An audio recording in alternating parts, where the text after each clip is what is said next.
내게 문주라는 이름을 지어준 뒤 서울 근교의 고아원에 맡긴 사람도 그 기관사였다. 나무 냄새, 생과자의 설탕맛, 부드러운 손바닥과 단단한 등뼈의 감촉.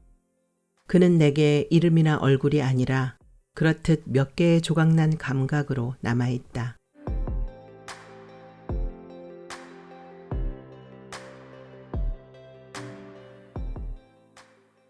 문주, 조혜진. 비틀거리며 철로를 향해 걸어갔다. 구두가 안전선을 넘으면서 발바닥의 절반 이상이 플랫폼 밖으로 밀려나가게 되었다. 언뜻 뒤를 돌아보니 서영은 장치를 점검하는지 카메라에 얼굴을 파묻고 있었고, 조명판을 들고 온 서영의 후배는 무슨 노래인가를 흥얼거리며 철로의 끝을 바라보고 있었다. 나는 문주라고 적힌 골판지를 들고 플랫폼에서 철로로 훌쩍 뛰어내렸다. 플랫폼에 드문드문 서 있던 사람들이 의아한 눈길을 보내왔고, 뒤늦게 상황을 파악한 서영과 서영 후배는 내 쪽으로 허둥대며 달려왔다. 괜찮아. 나는 다음 기차의 도착 예정 시간을 알리는 전광판을 가리키며 그들에게 말했다. 괜찮으니 지금 찍어. 어서. 어리둥절한 얼굴로 전광판과 나를 번갈아 보던 서영이 이내 무언가를 감지한 듯 철로를 향해 카메라를 들이밀자 서영의 후배도 조명판을 번쩍 들어 올렸다. 그들의 눈에도 플랫폼보다는 철로가 영화의 오프닝 씬에 더 적합한 공간으로 비춰졌을 것이다. 고향과 국적과 주소가 모두 다른 나라로 기록되는 떠돌이와 안전성이 보장되지 않는 철로가 묘하게 어울린다는 것을 모를 수 없는 것이다. 게다가 영화의 주인공인 그 떠돌이에게 철로는 근원에 맞닿은 대체 불가의 공간이기도 하다. 실제로 6살의 내가 발견된 곳은 플랫폼이 아니라 철로였다. 철로를 따라 걷던 위태로운 여자아이를 발견한 기관사는 있는 힘껏 감속 레버를 밀어 급하게 기차를 세웠다. 역에서 그리 멀지 않은 철로였으므로 기차엔 아직 속도가 붙기 전이었다. 그대로 운전석에 뛰어내려온 젊은 기관사는 기차의 급정거 소리에 놀라 주저앉은 채 울부짖던 여자아이를 끌어안았다. 내게 문주라는 이름을 지어준 뒤 서울 근교의 고아원에 맡긴 사람도 그 기관사였다. 나무 냄새, 생과자의 설탕맛, 부드러운 손바닥과 단단한 등뼈의 감촉. 그는 내게 이름이나 얼굴이 아니라 그렇듯 몇 개의 조각난 감각으로 남아있다. 철로를 지나가는 여름의 바람에서 떫은 풀냄새가 났다. 청량리 역에서 오프닝 씬 촬영을 마무리하고 역을 빠져나오는 내내 서영은 흡족한 표정을 짓고 있었다. 서영의 후배는 영화관에서 티켓팅 아르바이트가 있다며 지하철을 타고 먼저 떠났다. 서영과 후배는 예술대학에서 영화를 전공할 때부터 서로의 작업을 도와왔다고 했다. 둘 중 한 사람이 감독을 맡으면 다른 한 사람은 스태프가 되는 방식으로, 그러니까 앙리와 그의 친구들처럼. 서영과 나는 어느 나라에나 있는 영화인들의 소규모 작업 공동체에 대해 이야기를 나누며 서촌으로 가는 버스를 탔다. 서촌엔 서영의 직장이자 작업실 역할을 하는 커피숍이 있었다. 서영은 서촌의 그 작은 커피숍에서 일주일에 3번씩 일을 했고, 일을 하지 않는 날에도 수시로 들러 시나리오를 쓰거나 촬영 콘티를 짰다. 문에 해당하는 한자는 100자가 넘고 주는 200자가 넘어요. 그러니 문과 주가 조합될 가능성은 2만 개 이상인 거죠. 물론 잘 쓰지 않는 한자를 빼면 경우의 수는 확 줄긴 하지만요. 커피숍에 도착하자마자 드립 커피 한 잔을 만들어 내게 내밀며 서영이 말했다. 사실 오랫동안 내게 문주의 의미는 문기둥이었다.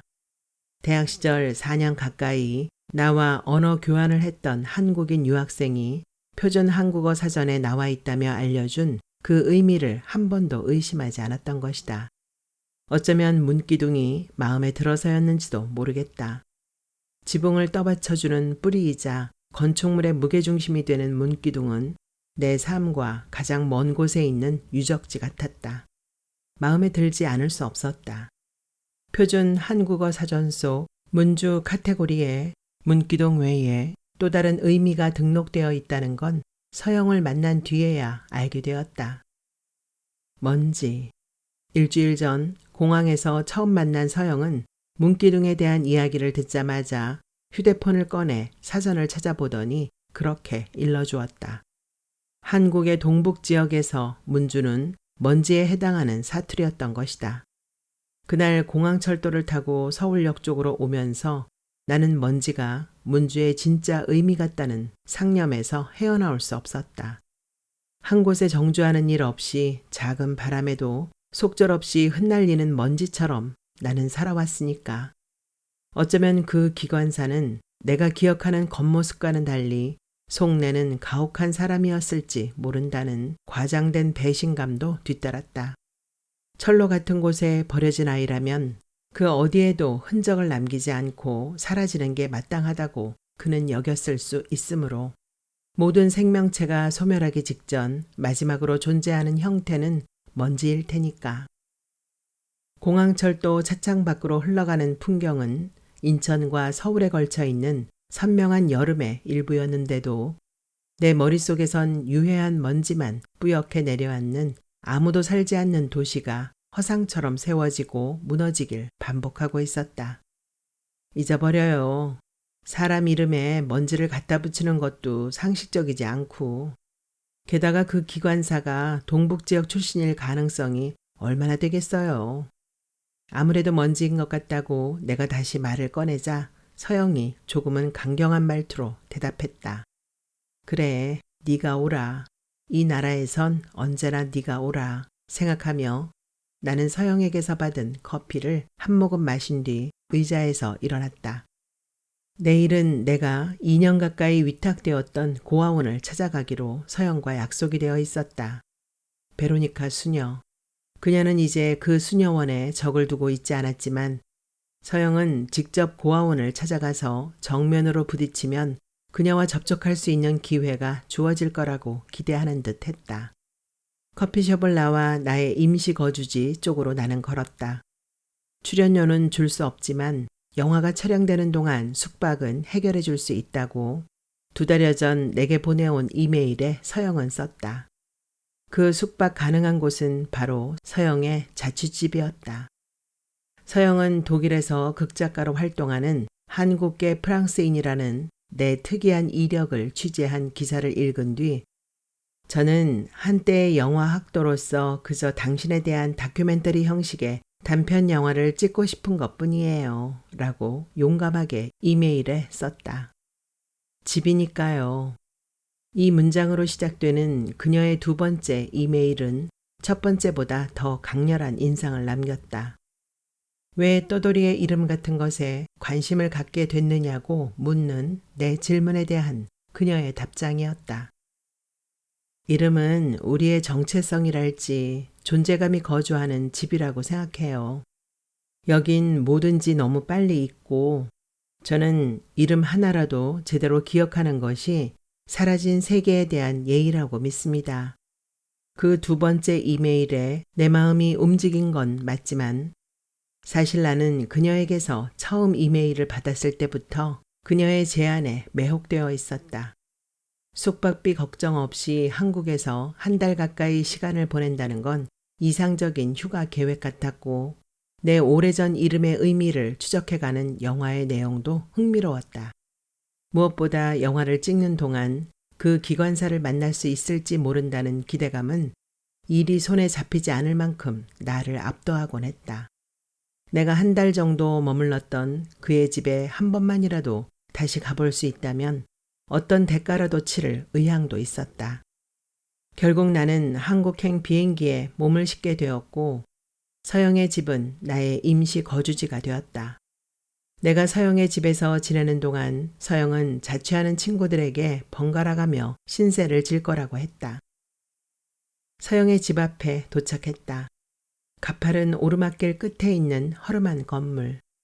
복희 식당의 위층. 건물 외부에 설치된 낡은 계단을 통해 올라가야 하는 허공의 은신처.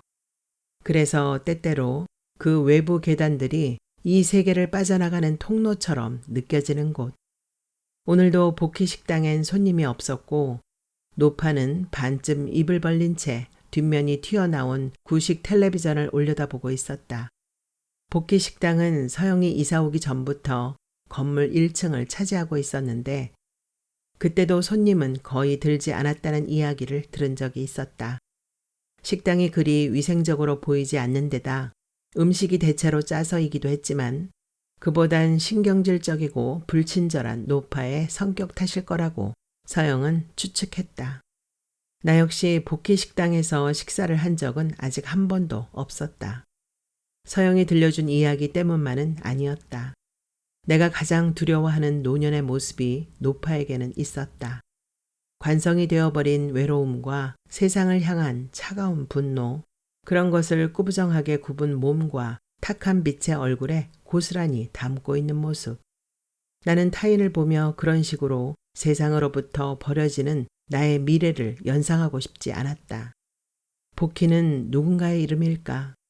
궁금한 적도 있었지만 그것을 알아내기 위해 굳이 노파와 사적인 대화를 나눌 마음은 없었다. 계단 끝에서 서영이 맞춰준 복사 열쇠를 꺼내 현관문을 열며 간판에 기록된 이름 복희. 나는 뜻없이 속삭였다.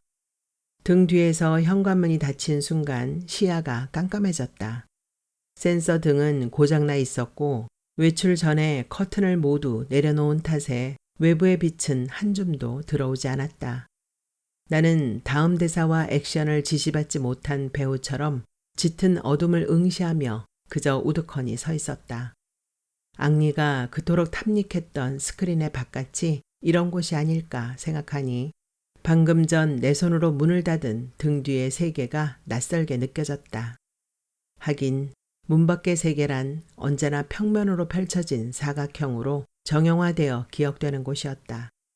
12살의 부모를 따라 처음으로 영화관에 갔던 앙리를 매혹한 건 스크린에 영사되는 빛의 장면이 아니라 배우가 스크린 밖으로 사라지는 단절의 순간이었다. 영화가 상영되는 동안 앙리는 끊임없이 스크린의 바깥을 상상했다. 스크린과 평행을 이루며 존재하지만 증명되지 않는 곳, 카메라의 욕망이 은닉된 공간이자 영원히 미완으로 남는 무한의 영토. 앙리에게는 영화를 볼 때마다 스크린의 바깥에서 작동하는 또 다른 이야기를 만드는 습관이 생겼고 그 습관은 자연스럽게 영화 감독이 되고 싶다는 열망으로 이어졌다. 순탄하지는 않았다. 아니, 절대적으로 그는 불운했다. 그는 가난했고 대학에서 영화를 공부하지 못했으며 그의 시나리오는 투자자들의 관심을 끌지 못했다. 앙리의 영화들 중에서 정식으로 극장에 걸린 작품은 단 한 편도 없었다. 내가 가족의 일원이 되고 리사가 복용하던 약값이 오르면서는 작업 공동체 안에서 소규모의 영화를 제작하는 것조차 힘들게 되었다. 마트 계산원, 빌딩 청소 직원, 세탁소 관리인. 그는 닥치는 대로 일했고 영화로부터 점점 멀어져 갔다. 서영의 집은 여전히 깜깜했다. 어둠을 헤치며 안쪽으로 들어가 스위치를 올려봤지만 형광등은 켜지지 않았다. 정전일 수도 있고 며칠 전부터 자주 깜빡거리던 형광등의 물리적인 결함 때문인지도 몰랐다. 휴대폰 조명에 의지하여 양초를 찾다가 이내 포기했다. 방 하나에 주방과 화장실이 딸려 있는 서영의 집은 먹고 자고 씻고 배설하는 데 필요한 사물로도 비좁았다. 양초처럼 비상시를 위한 사물이 있을 것 같지 않았다. 지갑과 열쇠를 챙겨 서영의 집에서 나왔다.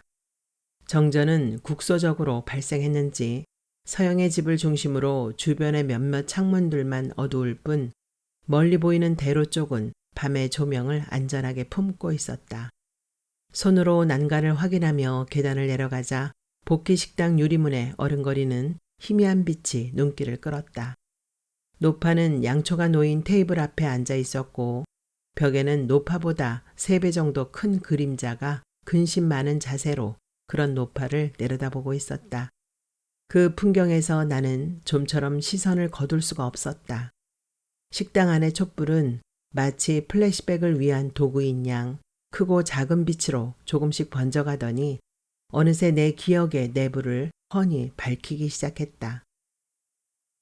빛들, 그건 케이크 위에서 어른거리는 여러 개의 촛불이었다. 누군가 그 케이크를 들고 어둑한 병실 안으로 들어서자 사람들은 일제히 박수를 치며 생일 축하 노래를 합창했다.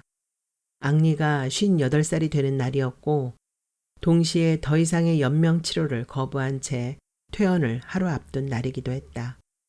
무명의 영화 감독이 대다수였던 앙리의 친구들은 다양한 모양의 풍선들 아래서 맥주를 마시며 근황을 이야기하거나 농담을 나눴지만 영원한 이별을 전제로 한 파티는 내내 침울했다. 파티가 끝날 무렵 휠체어에 앉아있던 앙리가 나를 불렀다.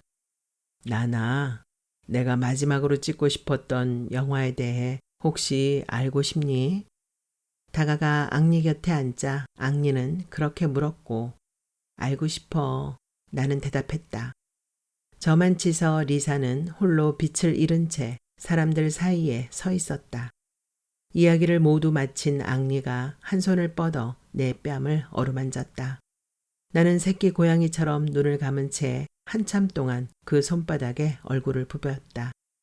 부서져 파편으로 흩어져 있던 내 존재를 원래의 모양으로 복원하여 끌어안는 손길이었다. 다음 날 앙리는 리사와 함께 자신의 고향으로 여행을 떠났고 그곳에서 한 달을 살다가 죽었다. 그것은 인생의 막 하나가 끝났다는 걸 의미했다. 내게는 2막이었고 리사에게는 3막이거나 4막일 터였다. 장례식을 마친 뒤 리사는 앙리의 고향이자 그의 마지막 여행지였던 프랑스 남부의 작은 도시에서 아예 정착하여 살기 시작했다. 지난 10년 동안 리사는 알프스 산맥 끝자락에 둘러싸인 그 목가적인 도시를 한 번도 벗어나지 않았다. 새로운 직장이 된 보건소에서 청소와 세탁 같은 허드렛 일을 마치고 나면 단골 식당, 그 식당은 앙리가 고향을 떠나오기 전까지 서빙 직원으로 일했던 곳이었다. 그 식당에서 저녁을 먹은 뒤 귀가하는 단조로운 일상의 연속이지만 정념이나 신과 싸우지 않아도 되어 편하다고 언젠가 리사는 엽서에 썼다.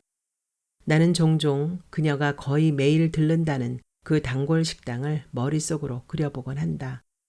길모퉁이에 있는 식당, 거구의 외로운 여자가 들어가면 그제야 조리품처럼 완전해지는 공간. 그곳에 앉아서 식사를 하는 동안엔 어디로든 그녀를 데려갈 수 있는 이 세계의 반짝이는 작은 조각. 나는 충동적으로 복희 식당 문을 열고 안으로 들어갔다. 커다란 그림자의 보호를 받으며 일렁이는 촛불 앞에서 따뜻한 음식을 먹고 싶다는 단순한 마음뿐이었다. 짤랑 하는 방울소리에 노파가 뒤를 돌아봤다. 내가 살아보지 못한 삶이 이곳에 그대로 남아있을 거라는 상상을 자주 했다. 6살의 문주가 37살이 될 때까지 한국의 어딘가에서 살고 있을지 모른다는 그 상상이 나는 좋았다. 한국에서 문주는 어떤 여자가 되었을까? 무슨 일을 하고 누구와 사랑을 했을까? 나나와는 다른 방식으로 살아갔겠지만 나나의 삶과 일치하는 장면들도 있을 터였다. 가령 문주도 나처럼 푸른 생선을 먹으면 배탈이 날 것이고 정면이 아니라 바닥을 보며 걷는 습관을 갖고 있을 거였다. 녹슨 반지라든지 찢어진 티셔츠 같은 것도 쉽게 버리지 못하여 집안은 늘 쓸모없는 사물들로 어질러져 있을 게 분명하고 책상에는 일담한 책들이 몇 권씩 쌓여 있기도 할 것이다. 뒤로 갈수록 고음이 되는 특유의 웃음소리, 둥글고 작아지는 절마의 자세, 기차 바퀴 소리가 이명처럼 귓가를 에워싸면 차가운 침묵 속에서 하염없이 걷는 습관. 그 모든 건 문주에게서도 발견될 수밖에 없는 것이다. 가상의 문주는 내게 내 삶의 바깥에 던져진 미지의 존재이면서 동시에 또 다른 나였다. 주님, 내 귓가에선 리사의 외침이 여러 번 파동을 일으켰다. 앙리의 온몸에 퍼진 암세포를 의학적으로는 제거할 수 없다는 의사의 판명을 들은 날, 술에 취해 귀가한 리사는 옷장과 냉장고와 욕실 문을 차례로 열어젖히고는 그 안에 대고 목에 핏줄이 돋도록 외쳐댔다. 당신은 개새끼입니까? 주님! 앙리는 병원에 있었으므로 그 장면의 목격자는 오직 나뿐이었다. 꼭 필요한 말 이외에는 목소리를 내는 일이 거의 없고 어디에 있든 꾸부정한 자세를 좀처럼 풀지 않던 리사가 그날처럼 광포한 모습을 보인 적은 없었다. 문주와 나나 같다. 190cm에 육박하는 큰 키, 매끄러운 곡선을 찾을 수 없는 몸의 실루엣, 굵은 골격과 거친 목소리. 사람들은 리사를 소인국에 던져진 거인 취급했지만 앙리는 리사를 어깨 위의 작은 새처럼 늘 조심해서 대했다. 리사는 그 기억이 있기에 사막 혹은 오막의 인생을 다시 시작할 수 있었다고 나는 믿는다. 그분은 어쩌면 정문주 씨를 다시 데려가려고 했는지도 모르겠어요. 고아원에 남아있던 내 서류, 그 서류에는 고아원에서 새로 지어준 이름인 박에스더로 나의 신체 지수와 성향과 입양 번호가 기록되어 있었다. 내 서류를 들여다보고 있는 내게 원장 수녀인 젬마가 말했다. 나는 서류에서 시선을 떼고 아연히 그녀를 건너다 봤다. 정문주 씨를 발견한 분 말이에요. 길에서 울고 있는 아이를 발견하면 경찰서에 신고를 하든지 가까운 아동보호소에 데리고 가지 이름을 지어주고 임시 보호를 자처하는 경우는 거의 없죠. 그 행동은 나중에라도 정문주 씨를 책임지려 했다는 의도로 해석해도 되지 않을까요? 그렇다면 그분은 정씨일 확률이 높겠죠. 나는 멍한 얼굴로 가만히 고개만 끄덕였다. 서영의 카메라가 내 얼굴에 앵글을 맞춘 채 주민 기능을 최대치로 끌어올리는 것이 느껴졌다. 고아원을 나온 서영과 서영의 후배, 그리고 나는 고아원 근처 버스 정류장 쪽으로 터벅터벅 걸어갔다. 서천에 온 건 오후 3시가 다 되어서였다. 다음 촬영 약속을 잡지 않은 채 우리는 커피숍 앞에서 헤어졌다. 서영의 집을 가는 길에 과일을 파는 좌판이 있어 걸음을 멈추고 복숭아를 한 봉지 샀다. 복숭아가 담긴 검은색 비닐봉지를 앞뒤로 흔들며 걷던 나는 어느 순간부터 뛰기 시작했다. 복귀 식당 앞에 정차해 있던 구급차는 그러나 내가 도착하기도 전에 요란한 소리를 내며 대로 쪽으로 떠나갔다. 복희 식당에서 늦은 점심을 해결한 뒤 복희와 복숭아를 나눠 먹으려 했던 내 계획은 무산됐다. 나는 한동안 그 자리에 꼼짝없이 서서 복희, 복희 여러 번 중얼거렸다. 서영이 자판기 커피 2잔을 들고 와 내 곁에 앉았다. 어둠이 내려앉은 밤의 병원 복도엔 2사람이 번갈아가며 커피를 들이켜는 소리만이 물결처럼 길게 퍼져나갔다. 자판기 커피를 빼오기 전까지 서영은 지난 사흘 동안 있었던 일들을 차근차근 이야기했다.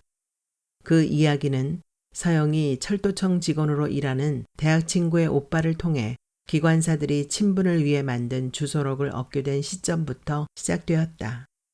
주소록에서 이제는 50대와 60대에 이르는 기관사들을 추슬러 연락을 시도했지만 대부분 전화번호가 바뀌어 있거나 일을 그만두어 연락이 잘 되지 않았다고 했다. 그 중에는 어떻게 번호를 알고 전화를 했느냐고 따지는 사람도 있었고 서영을 남의 뒤를 캐고 다니는 불순한 부류로 의심하는 사람도 있었다. 정신적으로 버거운 일이었다. 하지만 서영은 포기하지 않았고 인내심을 갖고 같은 질문을 반복했다. 혹시 30년 전에 청량리역에서 출발하는 기차를 운전하지 않으셨나요? 철로에서 여자아이를 구하신 적은요? 정문주라는 이름을 모르세요? 돌아오는 대답은 대체로 불투명하고 불친절했다. 한 통의 전화를 끝내고 나면 강렬한 사운드의 음악을 들으며 마음속에 남은 어색함과 쑥스러움을 쓸어내야 했다. 수십 번의 시도 끝에 철로에서 발견된 아이에 대해 들은 기억이 난다는 기관사와 통화가 시작되었을 때 이미 지칠 대로 지쳐있던 서영은 저도 모르게 환호성을 지를 뻔했다. 초짜 기관사였던 시절, 그러니 아마도 30년쯤 전에 동료 기관사가 작고 깡마른 여자아이를 역 안의 숙직실에 데려온 적이 있었다고. 동료는 다시 기차를 운전하러 가야 했으므로 다른 기관사들이 우는 아이를 달래주려고 먹을 것과 장난감을 사오기도 했다고. 그런 날이 분명 있었다고. 그는 천천히 말을 이어갔다. 서영은 전화기를 두 손으로 감싸쥔 채 몇 번이나 감사하다고 울먹이며 말했다. 아이를 구한 그 기관사였을까? 아니면 그 기관사를 잊지 않은 전화기 저편의 기관사였을까? 서영 자신도 그 순간 누구를 향해 그토록 진심을 다해 감사의 말을 전한 건지 알 수 없었다. 그 기관사님 성함은 어떻게 되나요? 그분도 아직 철도청에서 일하세요? 연락처를 알 수 있을까요? 울먹임이 다소 가라앉은 뒤에야 서영은 가까스로 물었다. 침묵이 흘렀다. 가슴이 터질 것만 같았다. 있잖아요. 왜 사진에 접힌 부분 같은 거 펴본 뒤에야 중요한 단서였다는 걸 알게 되는. 내일 그분을 만나는 게 그런 과정일 수도 있을 거예요. 서영이 바닥에 드러난 종이컵을 반으로 접으며 말했고 나는 대꾸 없이 고개만 끄덕였다. 단서. 있거나 없을 그 단서가 이제 내가 가질 수 있는 최대치의 행운이었다. 우리는 곧 의자에서 일어났다. 병원 로비 쪽으로 함께 걸으면서 서영은 내가 염려됐는지 한층 밝아진 목소리로 복희식당 할머니의 병실을 지키고 있다는 내 전화를 받고 실은 무척 놀랐노라고 말했다. 그럴만했다. 단 한 번 복희식당에서 밥을 먹은 적 있는 내가 언제 심장이 멈출지 모르는 복희 곁을 지키게 되리라곤 나 역시 짐작조차 하지 못한 일이었다. 복희는 뇌출혈로 쓰러졌고 현재는 의식이 없는 상태였다. 심장 박동을 그래프로 보여주는 심전계가 이상을 보이거나 작동을 멈추면 당직 의사나 간호사를 부르는 것, 그것이 복희의 병실에서 내가 할 일이었다. 처음부터 한국에서의 남은 시간을 심전계라는 이름의 낯선 기계와 보낼 마음은 없었다. 수소문 끝에 복희의 병실을 찾아갔을 때 마침 복희의 새 환자복을 가져온 앳된 인상의 간호사는 필요 이상으로 나를 반겼다. 환자와의 관계를 묻기에 그저 이웃에 사는 사람일 뿐이라고 답하자 그녀는 실망한 기색을 감추지 못했다. 언제 임종을 맞을지 모르는 환자가 보호자나 고용된 간병인도 없이 혼자 병실에 방치되어 있어서 신경이 쓰인다고. 입원 수속을 맡아준 환자의 언니나 병문안을 온 몇 명의 지인들은 하나같이 제 몸 하나 가누기 힘든 노인뿐이어서 병실을 지킬 여력이 없어 보였다고. 누군가 심정계만이라도 체크해 준다면 언제 죽을 줄도 모른 채 죽는 일은 막을 수 있을 거라고. 누구든 그렇게 죽는다는 건 너무 쓸쓸한 일 아니냐고. 어느새 그녀 곁에 복희의 환자복을 갈아입히는 일을 돕고 있는 내게 그녀는 길게 하소연했다. 아무것도 모른다는 듯 태평하게 깊은 잠에 빠진 복희를 나는 가만히 내려다보았다. 정전의 밤, 밥 더 줄까? 물으며 은근슬쩍 맞은편에 앉아 새로 물을 따라주고 반찬을 내 쪽으로 밀어주던 그녀가 떠올랐다. 소문과 달리 그녀는 친절했다. 아이처럼 호기심도 많았다. 내 어색한 발음을 신기하게 여겼고 어떻게 복희식당 위층에서 살게 되었는지도 알고 싶어 했다. 제일 알아? 제일 넘버원. 내가 넘버원 사랑하고 미안한 사람. 그 사람이랑 닮았어. 나 깜짝 놀랐어. 내가 외국에서 왔다는 걸 의식했는지 갑자기 아이에게 말하듯 말투를 바꾼 복희는 놀랐어 할 때는 눈을 동그랗게 뜨고 입을 크게 벌리는 표정 연기까지 해보였다. 나는 밥을 먹으면서도 자주 의아한 눈빛으로 그녀를 건너다 보았다. 맞은편의 복희는 내내 잔잔하게 미소 짓고 있었지만 나는 그녀가 슬퍼 보인다는 인상을 떨칠 수 없었다. 끊임없이 내 벽에 상처를 덧내며 시간과 함께 공처럼 굴러왔을 어떤 마음이 인간의 얼굴로 빚어진다면 꼭 그녀처럼 보이지 않을까. 아마 나는 그런 생각도 했을 것이다. 허물처럼 벗겨진 복희의 환자복을 들고 병실을 나서는 간호사를 나는 뒤늦게 불러 세웠다. 나를 향해 돌아서는 그녀에게 나는 틈날 때마다 병원에 와서 심전계를 체크하겠다고 얼결에 말해버리고 말았다. 그렇게 시작된 일이었다. 근데 그 할머니 이름 복희 아니지 않아요? 병실엔 다른 이름이 적혀 있던데. 골똘히 내 이야기를 모두 들은 서영이 병원 로비의 문을 열다 말고 물었다. 하지만 저번에 식당에서 밥 먹을 때 또 다른 동네 할머니가 찾아와서 복희야 하고 부르는 걸 똑똑히 들었어. 딸 이름인가? 딸? 한국에서는 자식이 있는 여자를 자식의 이름으로 부르기도 하거든요. 서영은 심드렁한 말투로 그렇게 일러주고는 곧 병원을 빠져나갔다. 서영이 돌아간 뒤 나는 그녀의 병실 창가에 서서 세상의 한 귀퉁이에 모여드는 어둠을 한참 동안 내려다봤다. 복희가 정말 그녀의 딸이라면 그 복희는 지금 어디에 있는가? 그녀는 왜 엄마의 병실에 오지 않는가? 머릿속은 온통 그런 의문들 뿐이었다. 추측할 수 있는 정황은 있었다. 두 사람이 절연했거나 어떤 통신 수단으로도 접촉할 수 없는 다른 차원의 세계에 딸 혼자 이미 가 있거나 외면하고 싶은 또 하나의 잔인한 가정은 먼 과거 속 불확실한 공간에 안개처럼 혼미하게 깔려 있었다. 바로 그녀의 딸이 나처럼 버려진 뒤 헤매고 다녔을 미지의 장소에 놀이공원의 매표소 앞일 수도 있고 시장 한복판이나 고속도로의 휴게소일지도 모르는 그 혼돈의 한가운데 나와 넘버원 닮은 사람이 있다고 미안하고 고맙다고 그렇게 말하던 그녀의 목소리가 불길하게 복귀되고 있었다. 나는 천천히 그녀 쪽으로 돌아섰다. 어디 있어요? 복희. 묻는 목소리가 내 귀에도 날카롭게 들렸다. 산소 호흡기를 걷어낸 뒤 그녀의 어깨를 세차게 흔든다면 그녀가 어리둥절한 얼굴로 깨어나 나를 빤히 올려다볼 것만 같았다. 버린 건 아니라고. 언제 죽어버릴지 모르는 철로 같은 곳엔 더더욱 버리지 않았다고. 그렇게 말해달라고. 깨어난 그녀에게 어쩌면 나는 반쯤은 정신이 나간 상태에서 소리를 질러댈지도 몰랐다. 그녀의 평온한 얼굴과 균일하게 움직이는 심전계의 그래프를 한참 동안 번갈아 바라보다가 나는 곧 병실을 나왔다. 오늘 밤은 선의를 갖고 그녀의 심전계를 지켜볼 의욕이 일지 않았다.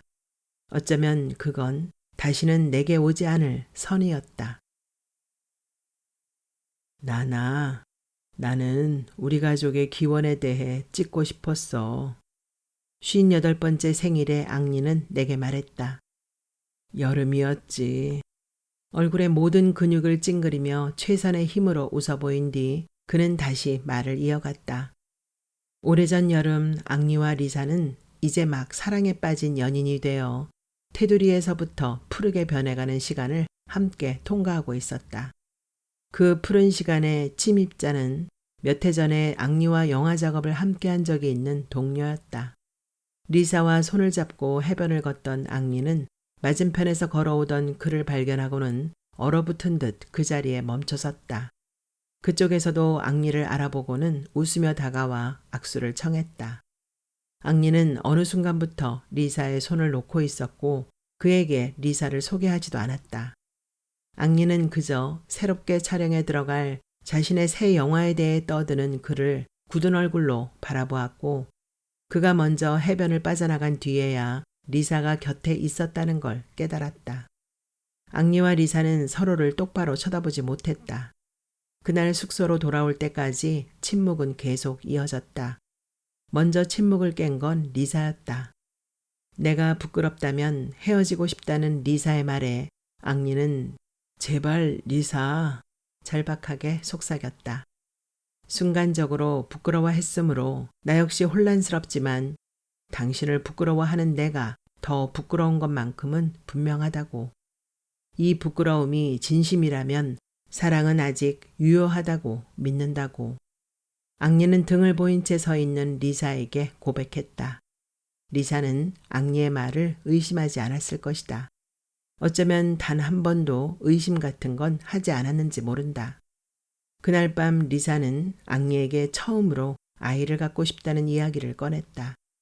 사춘기 이후로 오랫동안 성장 호르몬 억제제를 복용해온 탓에 임신을 할 수 없는 리사를 앙리는 고요히 바라보았다. 그들은 그날 두 가지를 결정했다. 입양과 입양할 아이의 이름, 나나. 나나는 그들이 처음 데이트를 하던 날 파리 외곽의 오래되고 허름한 영화관에서 함께 본 흑백 영화의 주인공 이름이었다. 나나는 그렇게 왔다. 서영이 일하는 커피숍에 찾아온 그 기관사는 동료가 철로에서 구해온 아이에게 이름을 지어주었다는 것 자체를 알지 못했다. 전직 기관사는 문주의 의미를 풀어줄 수 있는 단서를 애초부터 갖고 있지 않았던 것이다. 대신 그 동료의 성이 정이었다는 건 그를 통해 확인할 수 있었다. 원장 수녀인 젬마의 추정은 맞았다. 그렇다면 기관사 정이 나중에라도 나를 도로 데려가려 했을 거라는 그녀의 또 다른 추정도 맞는 걸까? 그 무렵 기관사 정은 결혼을 준비하고 있었다고 하니 결혼 후 생활이 안정되면 아내를 설득하여 나를 입양하려 했을 수는 있을 것이다. 언젠가 태어날 친딸이나 친아들에게 나를 언니 혹은 누나라고 부르게 해야겠다는 계획을 세웠는지도 모른다. 그러나 그 모든 것은 가능성일 뿐이었다. 그는 내 삶이 영사되는 스크린의 바깥으로 사라진 이후로 다시는 등장하지 않았으므로, 게다가 작년부턴 이 세계라는 스크린 안으로도 들어올 수 없는 사람이 되었으므로 이제 그의 진심을 판정할 근거는 어디에도 없었다. 하지만 내가 이거 하나는 확신합니다. 전직 기관사는 카메라가 어색한지 서영 쪽을 흘끗거리면서도 다시 말을 이어갔다. 청량리역에서 접수된 아동 실종 신고가 없었다는 걸 확인한 뒤로, 그러니까 부모가 없는 아이란 게 확실해진 이후부터 그이가 무척 신중하게 고아원을 알아보고 다녔다는 것 말입니다. 그때만 해도 애들을 학대하고 폭행하는 무허가 고아원이 흔했죠. 신문에도 기사가 심심치 않게 났고, 그런 몹쓸 고아원에는 맡기지 않으려고 제 딴에는 애를 쓴 겁니다. 기관사 정이 카톨릭 재단에서 운영하는 합법적인 고아원을 찾아내어 접촉하기까지는 한 달 정도의 시간이 걸렸던 모양이다. 그 한 달 동안 나는 문주라는 이름에 거주하며 그의 보호를 받았다. 그의 집은 비탈진 곳에 자리한 낡은 한옥이었는데 비가 오면 집 구석구석에 배어있던 나무 냄새가 박하처럼 싸하게 번져나오곤 했다. 그 집엔 그의 어머니도 살고 있었다. 그녀는 상 앞에 앉은 나를 보면 늘 혀를 찾고 밤마다 기관사 정에게 어서 빨리 저 계집애를 처리하라고 닥달했다. 곧 결혼할 아들이 고아 하나를 집으로 데리고 왔으니 걱정이 컸을 것이다. 그래도 그는 내내 꿋꿋하게 생과자를 사다 주었고 상에 같이 앉을 때면 무조건 많이 먹으라는 말을 잊지 않았으며 고아원에 입소하던 날엔 제법 비싼 옷을 사와 입혀주기도 했다. 문주야. 그는 몇 번이나 나를 그렇게 불렀던가 기억나지 않았다. 편집되거나 삭제된 필름처럼 문주를 부르는 그의 목소리는 내 기억에 없었다. 서영과 함께 전직 기관사를 가까운 지하철역까지 데려다주고 돌아서는데 서영이 내 손을 잡았다. 기관사 정의 실명을 알게 되었으니 그의 가족을 추적하는 게 불가능한 일은 아닐 텐데 긴 시간이 소요될 게 분명한 그 작업을 진행할 의향이 있는지 그녀는 내게 물었다. 문주가 문기둥이든 먼지이든 혹은 기관사 정에게 뜻깊은 사람의 이름이거나 전화번호부를 뒤져 고른 일종의 기호에 지나지 않는다 해도 이제 더 이상 상관없다고 나는 솔직하게 말했다. 철로에서 발견된 아이가 문주가 될 수밖에 없었던 계기라든지 나를 문주라고 부르면서 순간적으로 변형되었을 기관사 정의 마음 같은 것, 애초에 내가 알고 싶었던 건 문주의 의미가 아니라 그런 것인지도 모르겠다고 밝히기도 했다. 이제는 서영이 대답했다. 이제는 도무지 알 수 없는 것들이군요. 나는 고개를 끄덕였고 우리는 서로를 마주보며 조금 웃었다. 서영은 영화의 후반 작업에 대해 회의를 해야 한다며 오늘 작업에 불참한 후배를 만나러 떠났고 나는 다가오는 출국 준비를 위해 혼자 서영의 집 쪽으로 걸어갔다. 복희 식당의 문은 활짝 열려 있는 게 멀리서도 보였다. 문 위에 노란 등. 다음 날이 되어서야 그 등이 한 사람의 죽음을 알리는 표식이란 설명을 듣게 되었지만 처음 본 순간부터 나는 그 의미를 직감하고 있었다. 간판은 이미 떼어진 채였다. 가까이 다가가서 보니 식당 안쪽 구석엔 테이블과 의자들이 높게 쌓여 있었다. 계단을 오르는 대신 아주 조금씩 흐느끼며 식당 주위를 천천히 돌았다. 식당 뒤편 작은 공터엔 살림 도구들이 아무렇게나 버려져 있었다. 키낮은 화장대와 비닐 옷장은 서랍을 드러낸 채 비스듬히 세워져 있었고 무채색의 옷들과 담요 이불 같은 것은 발자국이 찍힌 채 널려 있었다. 우산이니 선풍기, 빨래 건조대가 마구잡이로 담긴 커다란 라면 박스 옆엔 무연고자의 묘비 같은 복희 식당 간판이 보였다. 모두 복희의 유산이었다. 나는 화장대 앞으로 천천히 걸어갔다. 어디로든 나를 데려갈 수 있는 작은 조각, 속삭이며 화장대 거울을 뚫어지게 마주보았다. 거울에서 눈을 떼면 나나는 거울 안에 그대로 남고 문주 혼자만 거울 밖으로 밀려나올 것 같다고 상상하자 허탈한 반가움이 일었다. 돌아섰다. 공터를 나와 시나리오도 카메라도 없는 문주의 영역을 무작정 걸었다. 등 뒤가 궁금하여 멀리 가지는 못했다. 어느 순간 걸음을 멈추고 뒤를 돌아봤다. 평평한 사각형 모양의 세계는 그곳에 없었다. 안도 바깥도 없이 다만 무너지고 있는 수많은 집들이 보일 뿐이었다. 정전인 양 먼 곳에서부터 어둠이 내리고 있었다. 어둠 속에서 노란 등만이 유일하게 색을 띠었다.